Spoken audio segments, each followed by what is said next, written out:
The new subway station will probably be here in the fields off Painters Mill Road where it intersects with Reisterstown.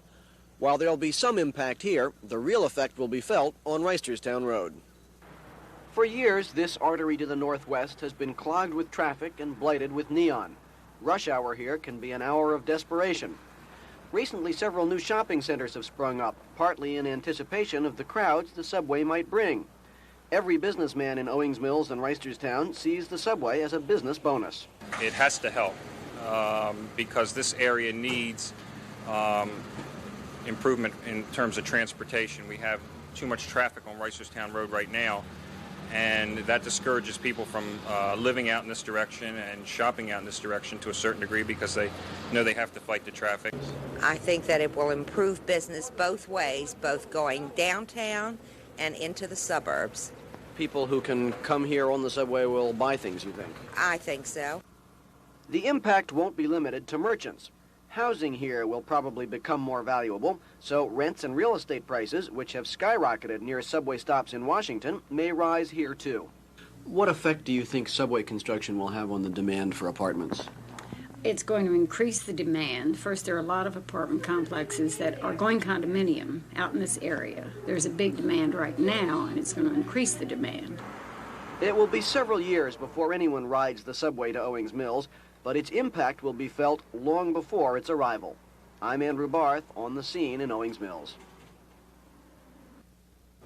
James Edwards says two men in their early 20s came into his Greenmount Avenue store around 2:15 this afternoon and demanded money and jewelry. The 67-year-old store owner says he gave them $195 in a ring. One of the suspects was carrying a sawed-off shotgun. Buddy told me to take my ring off my finger. I went on job and like it wouldn't come off for a while. I tried to stall and finally he told his buddy, he said, come on, forget about it. And he turned and gave me a chance to get my rifle. And I fired. Edwards says he hit one of the suspects, but he kept running. That suspect, Walter Jackson of the 300 block of Cherry Lane, was found later by police at a home nearby on East 27th Street. He is in satisfactory condition at Johns Hopkins Hospital, where he is being treated for a gunshot wound to the back. Edwards, who was robbed just last November in front of his store, says he shot at the suspects because he was frightened. There's a passion. I don't know. I get scared. He might have that big gun. He might turn around and shoot me. I don't know what he's going to do with it. Police say the suspect, Walter Jackson, will be charged with robbery with a deadly weapon.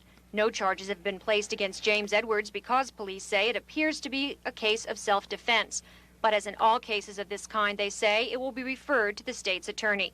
Joan Gartland on the scene on Greenmount Avenue.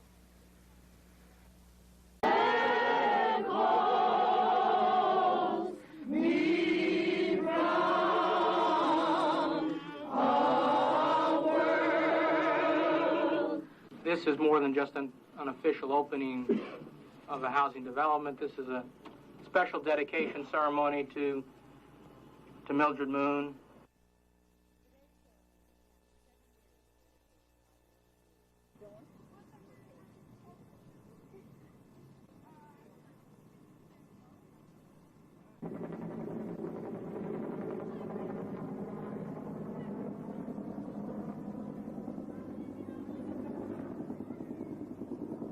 Thank you so much.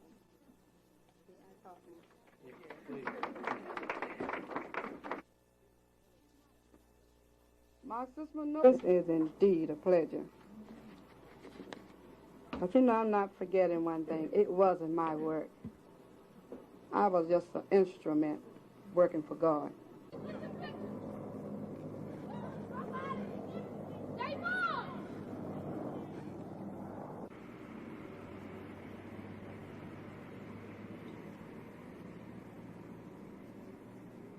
We are our brother's keeper down here. We care if the next door neighbor is sick. We care if that next door neighbor is hungry when the children don't have anything. You don't find this in all areas of the community. Margaret Moon says she always held on tight to her dream.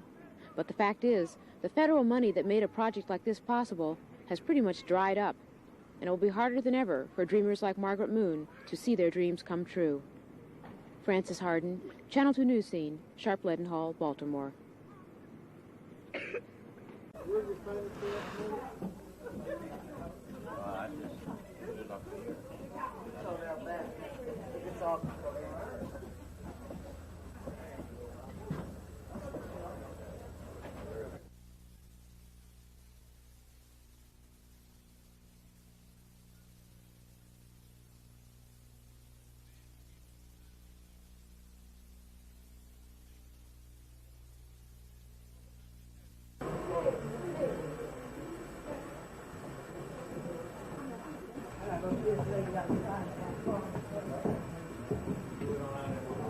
That's a sold sign.